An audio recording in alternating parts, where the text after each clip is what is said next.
ఈ వీడియోలో కనిపిస్తున్న స్కూల్ ఇటలీలోకెల్లా అత్యంత ఫేమస్ క్యాంపోర్చర్ కమ్యూనిటీ స్కూల్. ఈ స్కూల్లో ఇప్పటి వరకు లక్షలాది మంది ఇటాలియన్ స్టూడెంట్స్ చదువుకున్నారు. ఇది ఎంత ఫేమస్ అయినా సరే ప్రస్తుతం దీనిని క్లోజ్ చేసేశారు. కారణం ఏంటో తెలిస్తే మీరు ఖచ్చితంగా షాక్ అవుతారు. 2023లో స్కూల్లో చదువుకోవడానికి పిల్లలు లేని కారణంగా ఈ స్కూల్ని కంప్లీట్గా క్లోజ్ చేసేశారు. ఇటలీలో ఒక గ్రామంలో ఉన్న కొండ మీద వేలాది మంది జీవిస్తూ ఉండేవారు.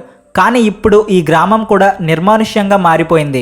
కేవలం ఈ ఒక్క గ్రామం నిర్మానుష్యంగా మారిపోతే ఎవరూ పట్టించుకునేవారు కాదు.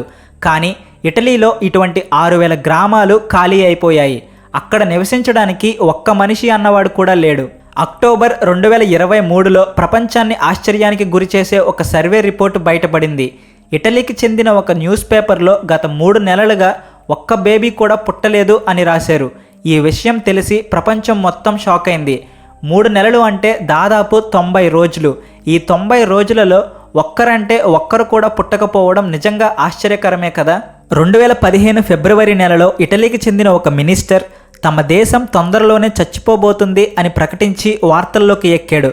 దానికి కారణం ఇటలీలో పిల్లలు పుట్టకపోవడం లేదనే. పిల్లల్ని కనమని తల్లిదండ్రులను ప్రోత్సహించడానికి 2016 సెప్టెంబర్ 22న ఇటలీ ప్రభుత్వం నేషనల్ ఫెర్టిలిటీ డే అనే ఒక ప్రత్యేకమైన రోజున సెలబ్రేషన్ స్టార్ట్ చేసింది. పేరెంట్స్ పిల్లల్ని కనేందుకు ఎంకరేజ్ చేయడానికి ఈ డే యూజ్ అవుతుంది అని అందరూ అనుకున్నారు. గత 50 సంవత్సరాలుగా ఇటలీలో ఫెర్టిలిటీ రేట్ పడిపోతుంది. ఇటలీలో 100 సంవత్సరాల క్రితం బర్త్ రేట్ 5.2 ఉంటే 1970లో ఇటలీలో బర్త్ రేట్ 2.0కి వచ్చింది. ఇటలీలో జనాభా తగ్గిపోవడానికి 2 ముఖ్యమైన కారణాలు ఉన్నాయి.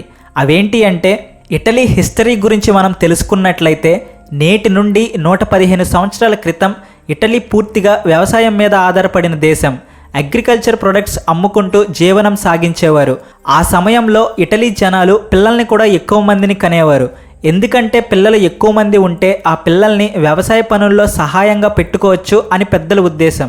కానీ ఎప్పుడైతే మోడర్నైజేషన్ ఇటలీలో అడుగుపెట్టిందో అప్పటి నుండి ఇటలీకి బ్యాడ్ డేస్ స్టార్ట్ అయ్యాయి.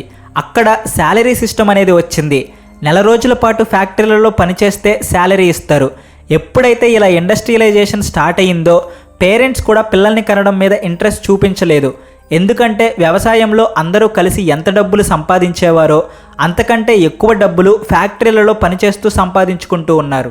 1950లలో వరల్డ్ వార్ II జరిగినప్పుడు అక్కడి జనాభా చాలా వరకు తగ్గిపోయింది.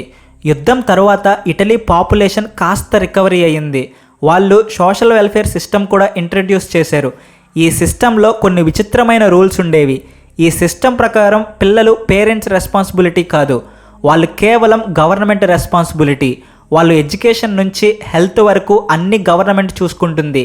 అందుకే పేరెంట్స్కి కూడా ఎక్కువ మంది పిల్లల్ని కనడానికి కారణం కనిపించలేదు. 1950 నుండి ఇటలీలో జనాభా భారీగా తగ్గిపోతూ వచ్చింది. ఇప్పుడు కండిషన్ ఎలా మారిపోయింది అంటే అక్కడ పిల్లలే లేకుండా పోయారు. ఇక పిల్లలు తగ్గిపోవడానికి మరొక కారణం ఏంటి అంటే బ్లాంక్ రెసిగ్నేషన్. ముఖ్యంగా ఆడవాళ్ళు ఏదైనా జాబ్ జాయిన్ అయ్యేటప్పుడు ఒక బ్లాంక్ పేపర్ మీద సంతకం పెట్టాలి. ఇటలీ ఒక డెవలప్డ్ కంట్రీ కావడం వల్ల మిగిలిన డెవలప్డ్ కంట్రీస్లో ఉన్నట్టుగానే అక్కడ కూడా 45% మహిళలు జాబ్ హోల్డర్స్.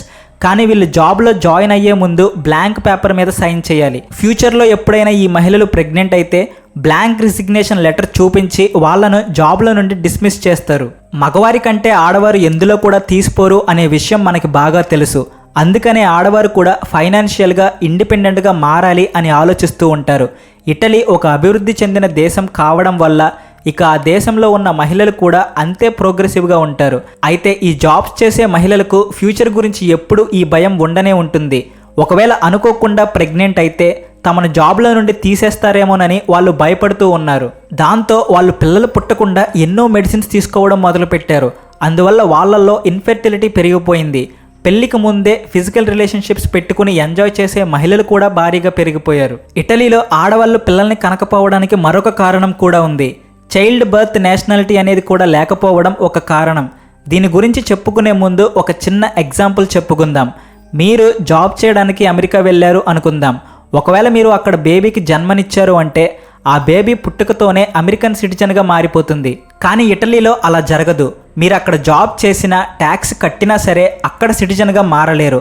అందుకనే అక్కడ జాబ్ చేసే చాలామంది విదేశీయులు వేరే కంట్రీస్కి వెళ్ళిపోతూ ఉంటారు. ఆల్రెడీ అక్కడ జనాలు తక్కువగా ఉన్నారు. దానికి తోడు ఇటువంటి అడ్డమైన రూల్స్ పెడితే ఎవరు మాత్రం అక్కడికి వెళ్ళి జాబ్ చేయాలి అనుకుంటారు? ఇక అక్కడ ఉండే జనాభా పిల్లలు కనకపోవడానికి మరొక కారణం కూడా ఉంది. 18 నుండి 34 సంవత్సరాల వరకు వయసు గల అమ్మాయిలు అబ్బాయిలు ఇప్పటికీ కూడా వాళ్ళ పేరెంట్స్ మీద డిపెండ్ అవుతూ ఉన్నారు. ఇండియాలో ఇది చాలా కామన్ విషయం. పిల్లలు ఒక వయసుకు వచ్చినా సరే తమ ముసలి తల్లిదండ్రులతోనే ఇక్కడ నివసిస్తూ ఉంటారు. కానీ ఫారిన్ కంట్రీస్లో మాత్రం పిల్లలు ఒక వయసుకు రాగానే ఇండిపెండెంట్గా జీవించాలి అనుకుంటారు. తమ చదువు పూర్తి అవ్వగానే అంటే 20 సంవత్సరాల వయసు వచ్చేసరికి పేరెంట్స్ నుండి సపరేట్ అయిపోతూ ఉంటారు.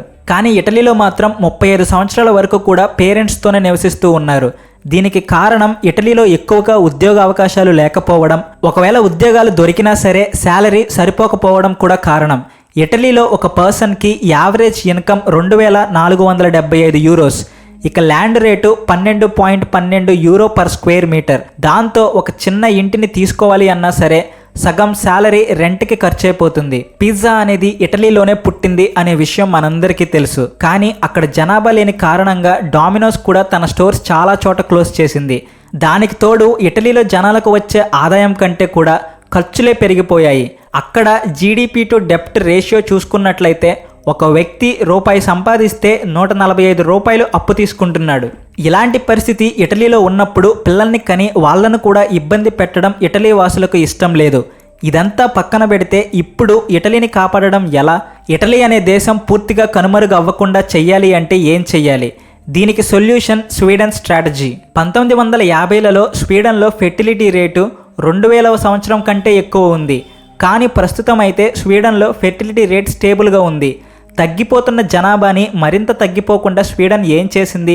ఇప్పుడు ఇటలీలో ఉన్న సిచ్యువేషన్ ఒకప్పుడు స్వీడన్లో కూడా ఉండేది. అయితే తన తగ్గిపోతున్న జనాభాని పెంచడానికి ఇటలీ కొన్ని రూల్స్ చేసింది. వాటిల్లో ముఖ్యమైన రూల్ చైల్డ్ కేర్. ఇది వినగానే గవర్నమెంట్ పిల్లల్ని పువ్వుల్లో పెట్టుకుని చూసుకుంటుంది అని కాదు. ఎంత ఎక్కువ మంది పిల్లలు ఉంటే అంత తక్కువ ఫీజు చెల్లించాల్సి ఉంటుంది. అంతేకాకుండా పేరెంట్స్ 1 నుండి 6 సంవత్సరాల వయసులో ఉన్న తమ పిల్లల్ని ఫ్రీగా స్కూల్కి పంపించవచ్చు. అక్కడ ఫీజులు కూడా గవర్నమెంట్ అండ్ ప్రైవేట్ స్కూల్లో ఒకేలా ఉంటాయి. పైగా ఈ ఫీజులు కూడా పాకెట్ ఫ్రెండ్లీగా ఉంటాయి. మొదట పుట్టిన పిల్లాడి కోసం ఎక్కువ ఫీజు చెల్లించాల్సి ఉంటుంది. అదే 2వ బిడ్డకి కాస్త తగ్గుతుంది. 3వ బిడ్డకి మరింత తగ్గుతూ అలా పిల్లల సంఖ్య పెరుగుతున్న కొద్దీ ఫీజు కూడా తగ్గిపోతూ ఉంటుంది. 3 కంటే ఎక్కువ పిల్లలు ఉన్న వాళ్ళకి ఫీజే చెల్లించాల్సిన అవసరం లేదు. మరొక కొత్త చట్టం కూడా అక్కడ చేశారు. అదేంటి అంటే పేరెంట్స్కి వచ్చే ఇన్కంలో కేవలం 3% మాత్రమే ఫీజుగా తీసుకోవాల్సి ఉంటుంది. 3% కంటే ఎక్కువ ఫీజు తీసుకోవడానికి వీల్లేదు. ఇక 3వ పాలసీ పేరెంటల్ లీవ్ పాలసీ. 16 నెలల పాటు పెయిడ్ పేరెంటల్ లీవ్ అనేది ఇస్తారు. 1974లో స్వీడన్ ప్రపంచంలోనే మొట్టమొదటిసారిగా పేరెంటల్ లీవ్ ఇచ్చిన దేశంగా పేరు సంపాదించుకుంది. ఇంతకీ పేరెంటల్ లీవ్ అంటే ఏంటో తెలుసా? బిడ్డ పుట్టిన వెంటనే 16 నెలల పాటు తల్లిదండ్రులు ఇద్దరికి కూడా శాలరీస్ ఇస్తూ లీవ్ని శాంక్షన్ చేస్తారు.